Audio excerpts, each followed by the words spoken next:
Hey guys, welcome back to another video. It has been a hot minute. I've been meaning to film for weeks, but I've had a memory card issue. So here we are. I'm having a sick day. I've had a nasty cough, but you know what they say about sick days, it's good for reading. So I have read some good books and it has gotten me past my November slump, I feel. So with that being said, today I'm going to talk about a very late, as usual, very on brand for me, a very late wrap up for November, and then I'm going to talk about the 5-star books I've read in 2023 so far. The month's not over, the year's not over, but so far. So let's get into it.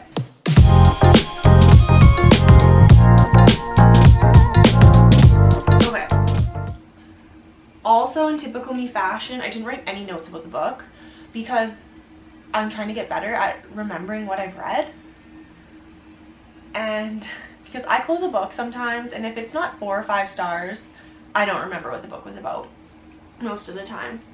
And as you can see from compared to the last videos, Wally's growing. I've officially had him for about 2 months now. I got him in October and he's turning into a bigger boy. Louis will make an appearance at some point during this, but he's napping.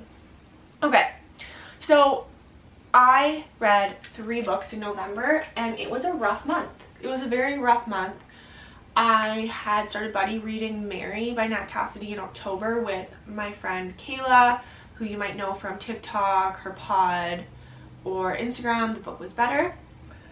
And we have very similar tastes, and we both weren't feeling that book at all. It took me a month to read it, and I wanted to love it. It sounds like the type of book I'd love, but no, it wasn't for me. So that was the last book I read in November because I had to read some books, listen to some books between just to get me through this nasty slump. So The Shift was the first book I finished in November. What did I rate The Shift? The Shift is by one of my favorite influencers, Tinks.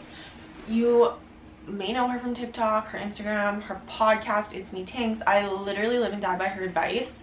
She has helped me through a lot, actually, and I just trust her advice with everything. I love her Wednesday show when she does a live radio AMA. Anyway, she kind of compressed all her advice she gives in her pod, on TikTok, through her advice all into one book. I'm so mad at myself I didn't annotate it. What was I thinking? Like, I have annotating pens and stickies, and I just didn't for some reason. It did take me a little bit to get into because I don't relate to all of it, but once I got past like the first bit, I fully found myself relating to all the advice. 4 stars. I really enjoyed that book. The next book I finished was Confessions. This was my Fable book club book for November. Again, I thought I'd love it. There's this one book talker who like recommends a ton of books that I love and like loves a lot of books that I love. I think her taste is a bit more gory than mine, which explains why I didn't like Confessions or Mary, because she really did. Even though I still trust her recs and I'm still going to follow her recs, I just didn't love these two the way she did. That's Cindy Books, by the way. She's amazing. If you want to follow someone on Book Talk for thrillers, she's unreal. Love her recs. Our tastes are pretty similar. I think she just takes it a step further into the horror genre than I do. So I read Confessions based on her hype.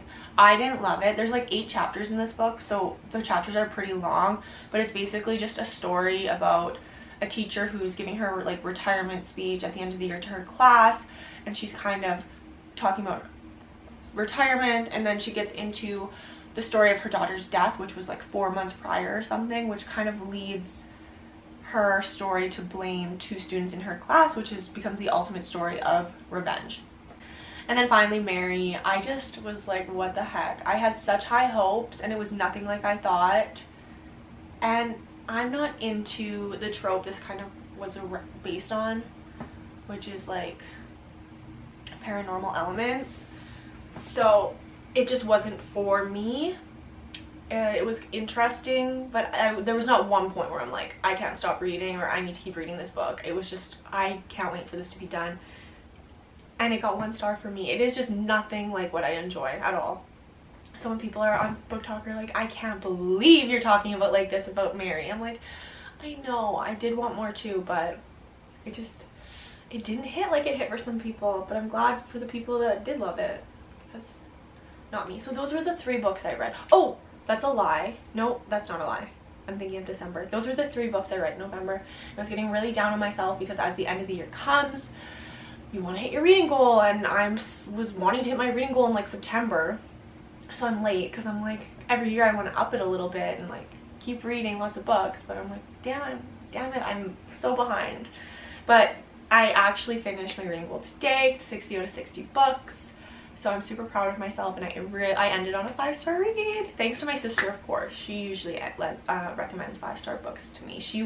The books she knows I'll love, she will not shut up about. So right now she won't shut up about me now reading The Vanishing Half soon, because she loved that book, and I'm sure I will. I'm just like, I have a lot of books in my own brain that I need to read right now, which I will talk about in an upcoming video, because I want to talk about all the books I'm super excited for. But yeah, she never does wrong with her recs, usually. Okay, now let's talk about the 5-star books I read in 2023, which is also going to be the book that I ended off my reading challenge with that got 5 stars for me. So I'm super excited. So again, I wrote no descriptions. I'm just going from memory on what my feelings were and what my thoughts were. 5-star books are usually pretty easy to remember. So the first 5-star book I read, and I don't know, I look back, I'm like, was this 5 stars? I remember being obsessed with it, like, and it was an audiobook too, which is interesting for me. And it wasn't until like March, and it took me a while to find a 5-star book this year. So maybe I was just super excited to finally read a book I was enjoying, because I started off the month pretty slow. I read Maybe in Another Life by Taylor Jenkins Reid, and I love her romance books. I don't think I've loved a romance book like I've loved hers that aren't like dark romance, because I love dark romance. This is a dual timeline. So it was one of those books where there's like 2 dual scenarios, 2 scenario type of book. So it's either gonna, the story talks about one scenario and then the other scenario, and you're like kind of in your head like, what scenario is actually going to be the one that's real and happens, because it's a girl, I think, in one POV. So her husband dies in one of them, and she, whatever, there's that timeline or that point of view, that scenario, or the one where he gets into the accident and survives it, and there's that scenario. And you're kind of rooting for both. I was really rooting for both, but I ultimately was super satisfied with the ending. So love that book. The next one, this was no doubt 5 stars, The Housemaid by Frida McFadden. Frida, I say this every time because I feel like I have to defend myself, and I don't, but I have controversial opinions about her, but I can't deny that her books make me read more. So The Housemaid, my first Frida McFadden book, loved it. I really loved it. So if you haven't read The Housemaid, I really do encourage you to add that to your TBR if you're ever in a reading slump, if you ever just need a thriller to start reading thrillers, or if you ever just want to mix in an easy thriller. The Housemaid was about a woman who is in desperate need of a job. She takes a job by the super rich family, and things are just super bizarre. Like, the wife of the family is super condescending and is always mad at Millie, who's the housemaid. Millie's just encountering all these strange scenarios while working for this family. And then she even finds it more bizarre that they have put her room in the attic with a lock on the outside, and things just keep getting weirder from there. And it's like, is she in a trap? Like, is she gonna get out of this? What is happening? And then I was completely shocked at the twist. This was my book club's second book club pick ever, and everyone loved it pretty much. The next one was another Frida McFadden book. You're gonna see a trend here. Never Lie is about a couple who wants to buy a house. So they go to view this house. They're supposed to meet the realtor there. There's a massive blizzard. They end up their car ends up being stuck in the snow. They have no choice but to hike into this house. The realtor doesn't show, and they are stuck in this house. No service. They can't contact anyone. And then the wife finds this room that was the room of the old owner, who I think she recognizes the name. She's like a psychologist, and she had just disappeared without a trace, but she has all her old she has tapes with all her old sessions with her patients, and it kind of pieces together what happened to her in her disappearance. And it was wild, unpredictable ending. Like, you cannot predict that. So crazy.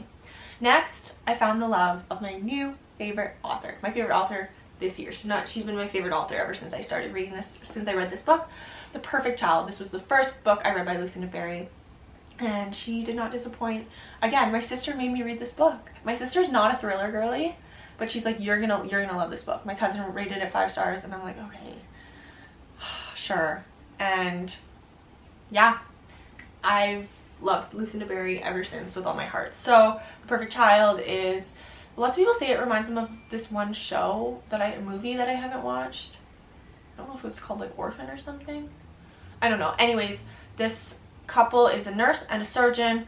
This young girl, who they think at the time is like 4 or 3 or something, 2 even, comes in and she's like clearly been abused. She was found wandering a parking lot with nothing but a dog collar and a diaper. And the surgeon does surgery on her. They find out she was severely neglected. This couple ends up adopting her, and she ends up being like the opposite of the perfect child. In fact, she is quite dangerous. So amazing. I also read the sequel to this in the summer. It was really short. I enjoyed it, but this book was amazing. Next, The Inmate by Frida McFadden. This is like my favorite one by Frida McFadden, I think, very close with Never Lie. The inmate, a woman, becomes a nurse at a high security men's prison where her high school sweetheart is an inmate at, because she put him there. I've talked about this book so much. I love this book. The ending was jaw-dropping. My friend's boyfriend read this book when we were on a trip this past summer, and he said this book should be a movie, so maybe. We'll see. Love that book. And then another, this is a very controversial one for me, The Wife Upstairs by Frida McFadden was the next book I rated 5 stars. It is a carbon copy of Verity, and people will come for me and be like, no, there's so many ideas that are similar. I'm like, no, you don't understand. Look at my book talk videos about how similar this book is. I read passages comparing how similar they are, but I liked it better. Verity was 4 stars for me when I first read it years ago. This one was, I read it in the spring. It was even better. Like, it was like Verity but with a better ending, so 5 stars. Next we have another Lucinda Berry book, Appetite for Innocence. This is in the running for my favorite book of the year. I have 2 that are tied right now. Appetite for Innocence is about a serial kidnapper rapist who, his main target is virgins. He kidnaps this one girl, and she is the first girl ever that is like, I'm going to plan an escape. And then it unfolds from there. Obsessed. I have a lot of Lucinda Berry's other books that I've read. And there's 1 3-star one, and the rest are 4 or 4.5. So praise Lucinda Berry. She's amazing. Okay. The second book that's in the running for my favorite book of the year is The Quiet Tenant. And this was one of those books where it's like someone from work was telling me to read it. And like, I don't just take any recs, okay? I will take my sister's recs. I will take specific book talker recs. I don't take recs. But she was like, you have to read this book. And I was like, okay, you know what? Let's make it my Fable Book Club book pick. Our first one, so that I have a reason to read it. Oh my gosh. Although it's not the most fast-paced thriller, I didn't need it to be. Like, I find that even though it's not as fast-paced, just give me something dark and disturbing and psychological. That's all I need. It doesn't even need to be fast. 3 unique POVs. It's from the kidnapper's daughter, his girlfriend, and his victim. I think that's all that needs to be said. Go read it. I was obsessed. I gifted this book for my book club. We did a little book exchange, and I gifted this one, and I was just like, whoever gets it, enjoy. Lucky. So it's between that and Appetite for Innocence for my favorite books. My favorite book of the year. And I think I know where it's going to go, what book's going to win. But I don't know. TBD. Okay, finally, the book that I finished this morning, because I was determined to finish it last night, but I could not keep my eyes open. And I had 8, like 10 pages to go. It was ridiculous. I know I'm so late to the game. The Glass Castle. So it's a memoir by Jeanette Walls. It basically tells the story of their life from when she was like so young, like 3 or 4, all the way until she's a grown adult, and just basically the hardships of her family with a drunk father, a delusional mother, and her and her 3 siblings just basically fending and protecting themselves throughout life. And even as they get older, just the dynamic of their family, their parents staying homeless, and the kids actually creating a life for themselves. It was spectacular. We're gonna stop there. I missed filming. I'm so glad I had time to film this today. I'm not so glad that I'm not feeling well today. But those are my 5-star reads so far. Next time I'm filming, I will be on a vacation if I don't have a chance to film before. So I will be filming there. I will be uploading. I'm going to be talking about, I think I'm going to talk about some books that I want to read super bad, like super priority TBR. I've not had a priority TBR like this in a long time. And maybe just some goals I have for reading in the future. And read all the books you can before the end of the year. And if not, don't worry about the reading goal if you don't want to. We need to have a Louis moment because he's always a part of the vids. Louis just got woken up from a nap. But here he is. He's showing face. So, okay, bye. Happy reading for the rest of the year.